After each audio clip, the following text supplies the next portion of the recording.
ሀናንም የሚወዳት ልጅ እንደዚህ ሰክሮ መታየት በጣም ያሳፍራል አይደል? ኧረ እኔ እንደሱ አላልኩም።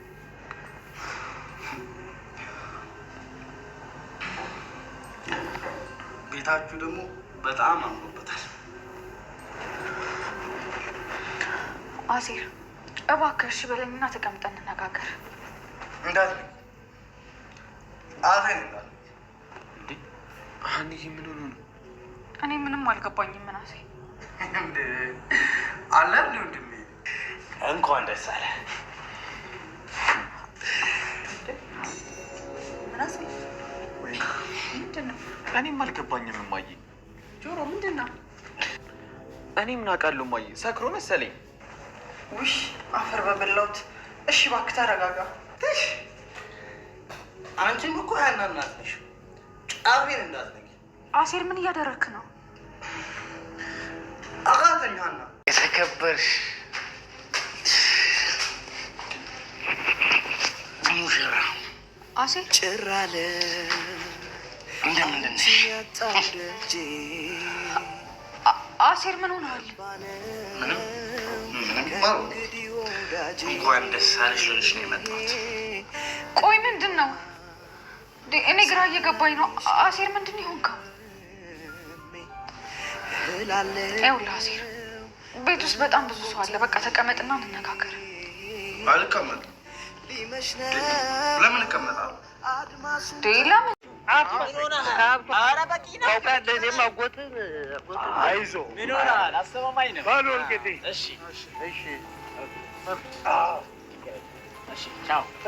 በርቱ እንግዲህ። እኛ በቃ በዛኛው መኪና ነው።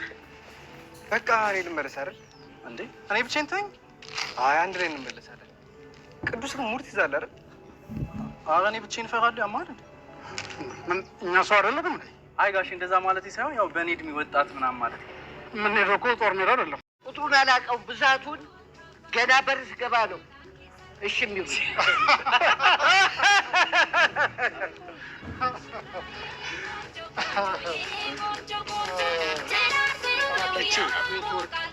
አነሰ እንዴ? ኧረ በቂ ነው። ይጨመራል። በቂ ነው።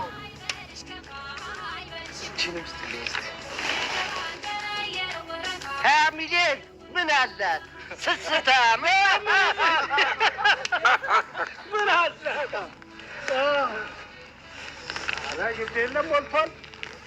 ሌላ የተረሳ ቃል የለም። እኔ የምልሽ ወይ እርግብ ከእስር ቤት ተፈታች። እንግዲህ በስከ መጨረሻ እርግብ ከረጅም ወራት የእስር ቤት ቆይታ በኋላ ፍርድ ቤት ቀርባ ነፃ ነች ተብላ ተለቃለች። የሀኒቾ ሽምግልና የመጨረሻው ቀን ላይ ደርሷል ማለት ነው። እና ቤት ውስጥ በጣም ሁላቸውም በኃይለኛው ዝግጅት እያደረጉ ነው። ዲኮሮችን ቤቱን እያሰማመሩት ይገኛሉ። ሰላምና ምናሴ ማለት ነው። ያው ሀኒቾም እያገዘቻቸው ትገኛለች። እናም ሁለታቸውም ዲኮር እየሰሩ እያለ በመሀል በር ይንኳኳል። ልክ በሩ ልትከፍት ሰላም ስትሄድ እርግብ ናተኝ። እናም ሰላም በጣም ደነገጠች። ምክንያቱም ከዚህ በፊት በጣም ብዙ ነገር አርጋታለች። እሷል ሁሌም በተደጋጋሚ ይጣሉ ነበር እዛ ቤት ውስጥ ስትኖር ባለችበት ጊዜ ማለት ነው። አንቺን እዚህ ቤት አስወጥቼ እኔ እዚህ ቤት ልጅ ሆናለሁ እያለች እርግብ ስዝትባት ነበር። ያንን ሁሉ ቂም ይዛባታለች።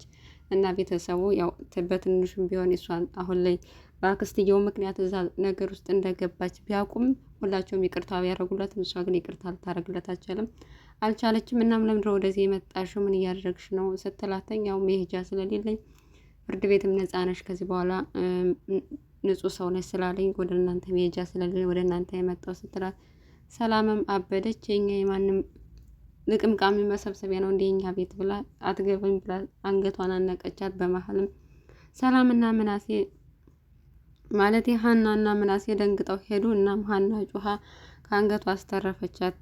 ከአንቃት የነበረውን አስለቀቀቻት ማለት ነው። እናም በዛ ምክንያት እንግዲህ ሰላሚና በኃይለኛው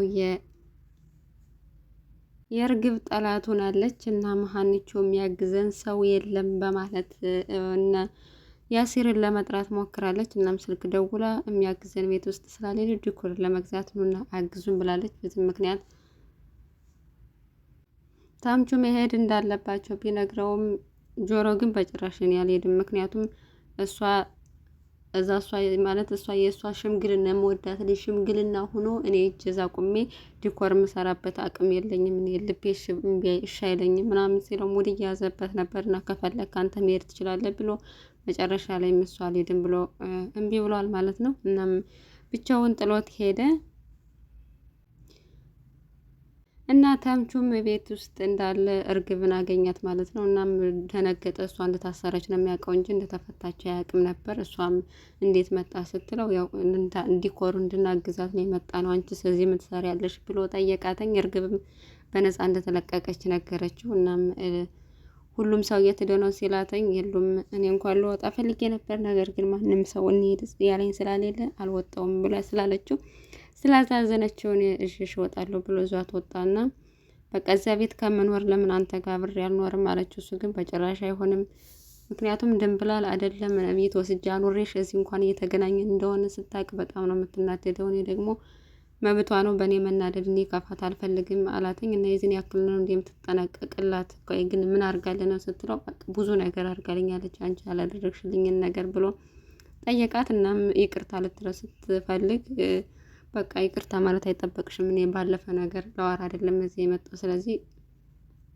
እኔ ልረዳሽ የምችለውን እረዳሻለሁ፣ ግን ደግሞ ያለፈውን ነገር ተይው ብሎ ያው ፍቅሯ እንደወጣለት ነው የነገራት ማለት ነው። ወይዘሮ አስቴርም ከሽምግልናው መታለች። ምክንያቱም አያት እንደመሆኗ መጣ የልጅ ልጇን ሽምግልና ለማየት ግዴታ መምጣት ግድ ይላታል ማለት ነው። እና መታ በጣም እንዳኮራቻት ሀናን እየነገረቻት ነበረ። እንደውም አንቺ ስራ መስራት የለብሽም ሙሽራ ነሽ፣ እንደውም እጅሽን የሆነ ነገር ዲኮር ስትሰሪ የሆነ ነገር ቢወጋሽስ ምናምን እያለች እየነገረቻት ነበር። እና እሷ ደግሞ አያቴ ችግር የለውም እኔ ምንም አልሆንም እያለች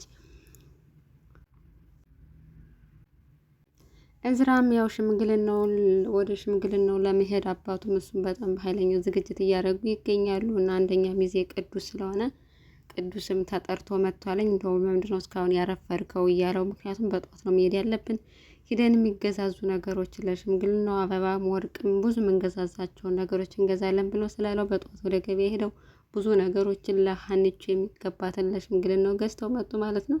እናም ያወጣውን ወጪ ሂሳብ እየሰራ ነበረ እና ሂሳብ ሲሰራ ለአንድ ወርቅ ብቻ 5 ሚሊዮን ብር እንዳወጣ ተናገረ ማለት ነው። እዚህ ጋር ግን በጣም ፌክ እንደሆነ የሚያሳይባቸው ድራማው ላይ ትንሽ የማያሳምነው ነገር ቤታቸው ማለት ነው የተወሰነች ሶፋ ነው ያለች እንጂ ሌላ ነገር የለም። እዛ የተወሰነች ሶፋ ላይ ቁጭ ብሎ 5 ሚሊዮን ብር ወርቅ ገዘው እያለ ሲበጠረቅ ትንሽ እዝራ አይከብደውም? ግን እኔ በጣም ነው የገረመኝና እንደውም ቅዱሱን ላይ እየተገረመ ነው። እንደው አንድ ወርቅ እንዴት 5 ሚሊዮን ብር ትገዛለህ እያለው ለሷ ሲያንስባት ነው። እንደውም ካቻብችል ከአባዬ ገንዘብ ሆኖ ነው እንጂ አውሮፕላን ራሱ ፕሌን ራሱ ሰራላት ችግር የለውም እያለ እና ሂሳብ እየሰሩ ነበረ። መጨረሻ ላይም እንግዲህ ከአባትየው ጋር ተሰባስበው ወደ ሽምግልናው ሄደዋል ማለት ነው።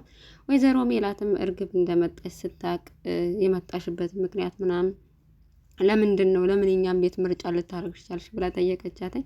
እና መምጣት ትክክል አልነበረም ወይ ያለቻት እርግብ እሷ ብትመጣም ችግር የለውም ነገር ግን ምክንያቱም ማወቅ ስለፈለኩ ነው ስትላት፣ ያው መሄጃ ስለሌለኝ ነው ወደ ክፍለ ሀገር ቤተሰቦች ጋር እንዳልሄድ የአክስትሽን ገዳይ ሳትናገሪ ማን እንደሆነ ሳትናገሪ ድርሽ እንዳትይ ብለውኛል፣ በዛ ምክንያት ነው እዚህ የመጣሁት ብላ ወይዘሮ ሜላትም እስር ቤት ባለሽበት ጊዜ በጣም ጥሩ ልጅ እንደሆንሽና እንደተጎዳሽ አይቻለሁና እንዳደራ እኔ እቀበልሻለሁ የጓደኝ ልጅ ስለሆንሽ ችግር የለውም፣ ግን ቤት ውስጥ ያው ሁሉም ልጆች ይቅር ስላላሉሽ እና ስላልተቀበሉሽ የሚደረገውን ነገር ሁሉ በትዕግስት ማለፍ አለብሽ፣ የሚያደርጉትን ነገር ሁሉ በትዕግስት ማለፍ አለብሽ ብላ መከረቻት ማለት ነው።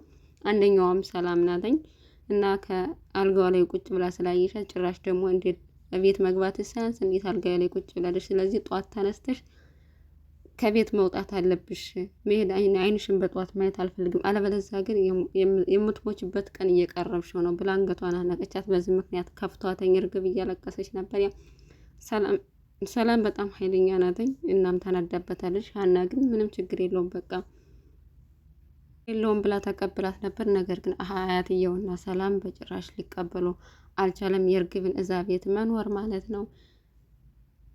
ጆሮም አልሄድም ብሎ የነበረው እንግዲህ ተናዶ በንዴት ሲጠጣ ካመሸ በኋላ ማታ ላይ ወደ ሀና ቤት ሄዶ ነበር። ሀናም ገና ስራ አልጨረሱም። እናም ሙሽርዬ እያለ እየዘፈነ እንኳን ደስ ያለሽ እያላት ነበረ። በጣም ተናዶ ብዙ ነገር ለፍልፏል ማለት ነው። ወይዘሮ ሜላትም መታ ስታየው ምን ሆነ ነው ስትል ሰክሯል እና አሴር ምን ሆነ ነው እያለችው ነበር በተደጋጋሚ እና በእሷ ምክንያት በጣም እንደዚህ አይነት ደረጃ ላይ በመድረሱ ሀናም ከፍቷት እያለቀሰች ይገኛለች። እሱ ለእኔ ብዙ ነገር አድርጎልኛል፣ ባለውለታዬ ነው፣ ከአዲስ አበባ ከማውቃቸው ሰው ሁሉ ይለያለኝ፣ ግን ይሄ እንደዚህ እዚህ ደረጃ መድረስ እንደሚደርስ ማወቅ ነበረብኝ ቀድሜ፣ እኔ በጣም ክፉ ሰው ነኝ ያለች ራሷን እየወቀሰች ይገኛለች። እናትየዋም ያው ከፈለግሽ የምትወጂውን ልጅ አግቢ ብትላት ጭራሽ አይሆንም ብላ መጨረሻ ላይ እንግዲህ ሽማግሌዎች ተልከዋለኝ። የቀጣዩ ክፍል ነው በጣም አጓጊ የሚሆነው፣ ምክንያቱም አቶ በቃሉ ነው ወይዘሮ ሜላት ፊት ለፊት ይገናኛሉ ወይስ አይገናኙ የሚለውን በጉጉት እየጠበቅን እንገኛለን። ውድ ቤተሰቦቻችን አብራችሁ ስለቆያችሁ እጅግ በጣም እናመሰግናለን። በያላችሁበት የዓለም ዳርቻ ሰላማችሁ ይብዛ።